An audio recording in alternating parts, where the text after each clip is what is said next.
नमस्कार किसान साथियों, आज बात करते हैं कि फूल गिरने की समस्या या फिर फूल से फल बनने में जो दिक्कत आती है या फिर फूल से जो फल बनते ही फल गिर जाते हैं या फिर फूल अपने आप गिर जाते हैं। तो ऐसी समस्या से किसान मित्र जूझते रहते हैं। तो फिर इसके लिए किसान मित्रों का कॉल और कमेंट आया था कि हमारी जो फसल में फूल है कहीं कहीं दिख रहे हैं या फिर फूलों की कमी लग रही है या फिर फूल थे वो अपने आप गिर गए। और कहीं कहीं ऐसी दुविधा भी आ रही कि जो फूल है उनसे फलियां नहीं बन पा रही है। तो इसके क्या कारण होते हैं और इसे हम पूरी डिटेल में समझते हैं। तो बात करते हैं किसानों की सबसे बड़ी समस्या यही रहती है कि हमारे सोयाबीन में फूल तो आ रहे हैं पर वो अपने आप गिर रहे हैं या फिर वो समय से पहले गिर जाते हैं, फल ही नहीं बन पाते या फिर जो कच्चे फल होते हैं या फिर कच्ची फलियां होती है तभी अपने आप गिर जाती है। तो हमें थोड़े दिन पहले खेत में जाकर आए तो तब देखा तो फसल तो भरपूर फूलों से लदी हुई थी। अब तक तो फलियां बन गई होगी, किसान मित्र ऐसा सोचते और किसान मित्र घर आ जाता है। तो फिर देखता है कि वो थोड़े दिन बाद जाकर देखता है कि अभी तो हमारे फलियां बनने लगे होगी, कोई फलियों का ढेर होने लगा होगा और फलियों के गुच्छे के रूप में दिखाई देने लगेगी। और फिर वह कुएं जाता है, फिर देखता है तो उसे फूल न तो फूल दिखाई देते हो और न ही उसमें फलियां दिखाई देने थी। और वे फिर जाकर खेत में देखता है तो हमारे फूल तो है ही नहीं, ना ही फलियां। तो वे फिर वो अपने मन में बहुत से सवालों का घेराव में आ जाता है कि क्या कमी रही है, हमने क्या पोषक तत्वों की कमी रह गई है या फिर पोषक तत्वों की पूर्ति हमने की ही नहीं है या फिर हमने इतना खर्च तो किया है सोयाबीन में, पोषक तत्वों की पूर्ति भी की है, तो फिर भी उसके बाद ऐसा क्यों हो रहा है। तो इसमें क्या क्या नुकसान हो जाता है। किसान मित्र सोचता है कि किसान मित्र एक फसल नहीं बोता है किसान साथी, वो एक फसल से लाखों उम्मीदें लगाकर बैठा रहता है कि इस बार फसल अच्छी होगी तो हम फसल से ये करेंगे, इस बार फसल अच्छी होगी तो हम इससे ये काम कर लेंगे, इस बार फसल अच्छी होगी तो इससे वो काम कर लेंगे। तो ऐसे किसान मित्र उम्मीदें लगाए बैठा रहे, लेकिन वो खेत में जाकर देखता है तो उसे न तो फूल मिलते हैं न ही फलियां मिलती है और फिर नए शुरुआत से फूल आने लग जाते हैं। तो ऐसी अवस्था आप को लग रहा है शुरुआत में कि आपके कहीं कहीं फूल गिरने लगे हैं, तो या फिर तो उससे आप इस समस्या से निकलने की कोशिश करिए। तो बात करें तो आप देख रहे हैं देश का नवयुग किसान चैनल, जिसमें आपका हार्दिक स्वागत, अभिनंदन है। आप हमारे चैनल पर पहली बार जुड़े तो कृपया हमारे चैनल को सब्सक्राइब करिए ताकि आने वाली वीडियो की नोटिफिकेशन आपको समय से उपलब्ध हो। अन्य किसान मित्रों तक वीडियो को शेयर अवश्य करिए ताकि इन किसान मित्रों के जो समस्या है वो समय से पहले ही निपटारा हो जाए। तो बात करें तो हमारे फूल अपने आप गिरते हैं तो सबसे पहले क्या कमी रहती है किसान साथियों, या तो फिर आपके जो है खाद की कमी रह गई होगी इसके कारण हो सकता है, या फिर तापमान का भी रोल होता है। कभी कभी क्या होता है कि कभी तापमान ज्यादा हो जाता है, कभी तापमान कम हो जाता है, जिससे फसल पर नकारात्मक प्रभाव पड़ते हैं। दूसरा कारण ये होता है कि लगातार नमी बनी रहती है, क्योंकि लगातार बारिश बनी रहती है, इसके कारण भी फूल झड़ने लग जाते हैं। तो क्या है कि फसल को प्रॉपर धूप मिलेगी तो उसके बाद उसमें फूल दिखने लग जाते हैं, लेकिन लगातार बारिश से फिर क्या होता है कि फूल आना ही बंद हो जाते हैं, क्योंकि एक समय तक जो अवस्था रहती है फूल आने की, जैसे कि अपन बात करते हैं कि अगर जो समय अवधि है उसमें फूल आते हैं, उसके बाद आते हैं लेकिन वो कम कम दिखाई देने, क्योंकि वो फल जो ब्रांचें होती है उनसे फूल आते हैं, जो मेन पौधा है उन पे फूल हमें जो एक समय अवधि उसी पर ही दिखाई देते हैं। इसके बाद और कारण की बात करें तो पोषक तत्वों की तो बात हो चुकी है, पोषक तत्वों की कमी रह गई या फिर आपने डीएपी एनपीके तो डाल दिया, लेकिन अन्य पोषक तत्व, सूक्ष्म पोषक तत्व भी होते हैं, द्वितीय पोषक तत्व भी, उनकी पूर्ति नहीं हुई, तो यह कारण भी हो सकता है। इससे क्या होता है कि अगर पोषक तत्व की कमी होगी तो फसल जो फूल आने से पहले ही मुरझाना चालू हो जाते, फूल प्रॉपर रूप से खुल ही नहीं पाते, उससे पहले वो मुरझाने लगते थे या फिर नीचे गिर जाते हैं, क्योंकि फसल को पोषक तत्वों की आवश्यकता सबसे ज्यादा होती है। और इसके बाद भी किसान मित्र पोषक तत्वों की पूर्ति तो कर देता है, लेकिन वो कुछ पर्यावरण में लगातार चेंज होने से भी नुकसान होता है, क्योंकि पर्यावरण में चेंज होने से किसान मित्र उसका कुछ नहीं कर सकते। क्योंकि अगर आप पोषक तत्व की पूर्ति कर सकते हैं, खाद दवाइयां डाल सकते हैं या फिर कीटनाशकों का आप कंट्रोल कर सकते, लेकिन मौसम का तो आप कुछ नहीं कर सकते।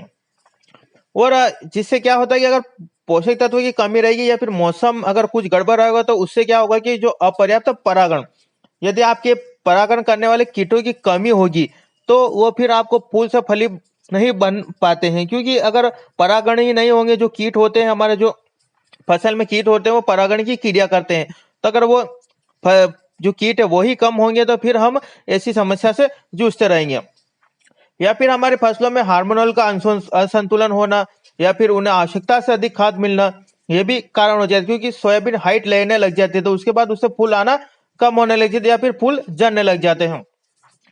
फिर हमारा फूल गिरने की समस्या आती रहती है, तो हमें आपको कुछ चीजों के बारे में बताते हैं। अगर आपके फूल गिरने की समस्या या फिर फूल जो है आपके मुरझा जाते हैं या फिर कम फूल दिखाई दे रहे हैं, तो ऐसी समस्या से आपको कुछ चीजों के बारे में बताते हैं, तो वो चीजों का आप उपयोग कर सकते हो। तो आपके कम फूल या फिर आपके फूल गिरने की समस्या या फिर फूल से फलियां नहीं बनती या फिर कच्ची फलियां जो है अपने आप गिरने लग जाते हैं।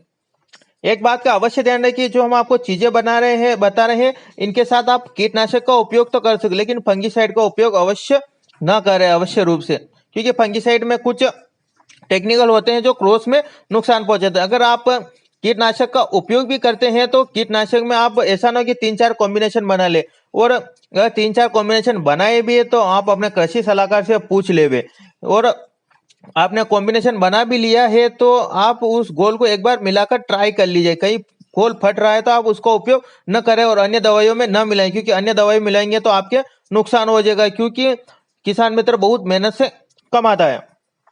इसके साथ अगर आपके फूल की कमी है या फिर आपके फूल झड़ने लग जाते हैं या फिर आपको लग रहा है कि हमारे फूल से फलियां नहीं बन जाती, तो आप सबसे पहले एक बात करते हैं बूम फ्लावर की, जो नाम से आता है बूम फ्लावर। नाम ही ऐसा है कि बूम फ्लावर मतलब कि अधिक फूलों से लदा हुआ पौधा।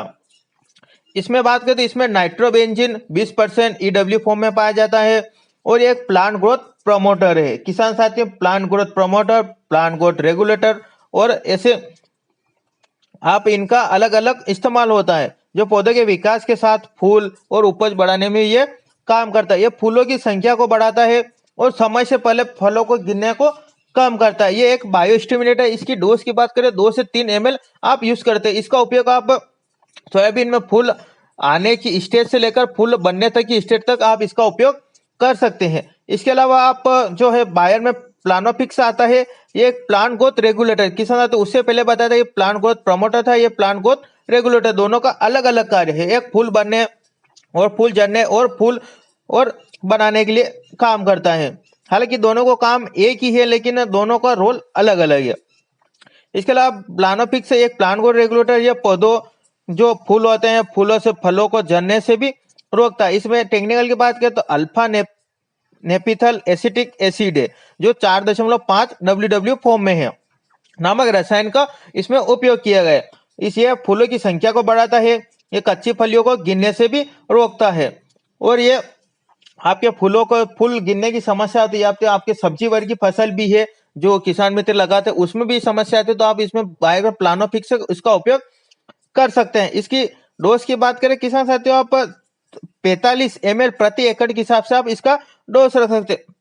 इसके अलावा ये टेक्निकल आपको जो बताए alpha naphthyl acetic acid 4.5 WW form, ये आपको अन्य दवाइयों अन्य कंपनियों की दवाइयों में भी उपलब्ध हो जाए, जैसे कात्यानी में फिक्सिट या फिर IFC में अल्फा, ऐसे बहुत से आपको कंपनी में मिल जाएंगे। आपको टेक्निकल से काम है। अगर आपके फूल गिरने की समस्या आपको लग रहा है ज्यादा ही है, तो आप जो है ये टेक्निकल का उपयोग है। अगर आपके फूल आ रहे हैं या फिर फूलों का विकास करना है या फिर आपके फूलों को बढ़ाना है या फिर आपके फूल गिरने की समस्या है, तो आप बूम फ्लावर का भी उपयोग कर सकते हैं।